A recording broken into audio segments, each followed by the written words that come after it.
جانا ماہرین نے یہ تقاضا کیتا ہے، تقاضا بشریت کو سامنے رکھ کے رہی ایک شاہد دی مکھی ایک بہترین مشروب بنے دیئے جے کو اسا شاہد آدھے ہیں اور وہ شاہد دی پیغمبر اعظم صلی اللہ علیہ وآلہ وسلم نے بھی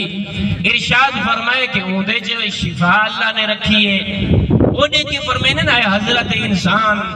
شاہد دی مکھی کو اللہ نے جڑی فضیلت جڑے کمالات جڑی تھنک اللہ نے عطا فرمائیے وہ تمام تر اپنے وجود دے کمالات کو اللہ دے حکم دے تابع رکھ کر استعمال کر رہی ہے کہ دیکھو اور طلبات ماہرین نے بہت بڑی ریسرچ تو بعد اے مطمع نظر حضرت انسان دے سامنے پیش کیتا کہ دیکھو ایک پودیاں دے رس کو حاصل کریں دیئے لیکن کڑوے رس دے ہوتے ہی نہیں باندھی نہ اپنے وجود کو مزہ ہومن دے دیئے بلکہ خوشبودار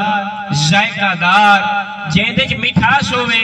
او کو اے شاہد دی مکھی استعمال کریں دیئے اپنی غذا دے طور پہ اور بن کے رہی اپنے پکھے دے بھی جو اس رس کو ڈال دیں دیئے جڑا شاہد تیار ہوں دے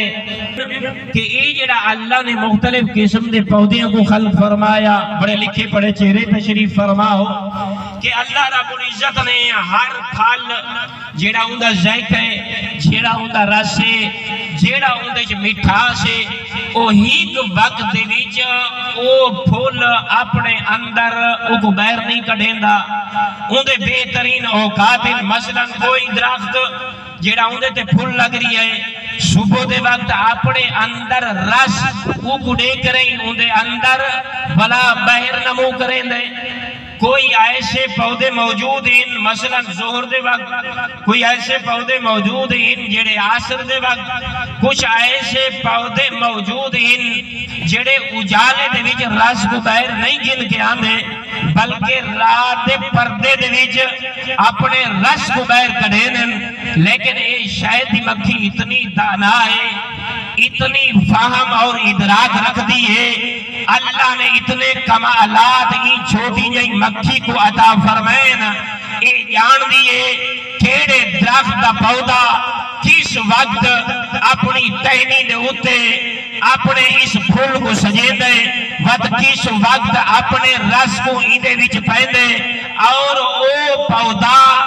اپنے اس رس کو کس وقت باہر کڑھیں دے تاکہ رہی میں بنیا اس رس کو پی کے رہی شاید دے پکھے کو گلزار بنا دے او اے مکھی ہر قسم دے پودے دے پھل کو سمجھ دیئے ہر رس کو سمجھ دیئے کیرا ہونا وقت ہے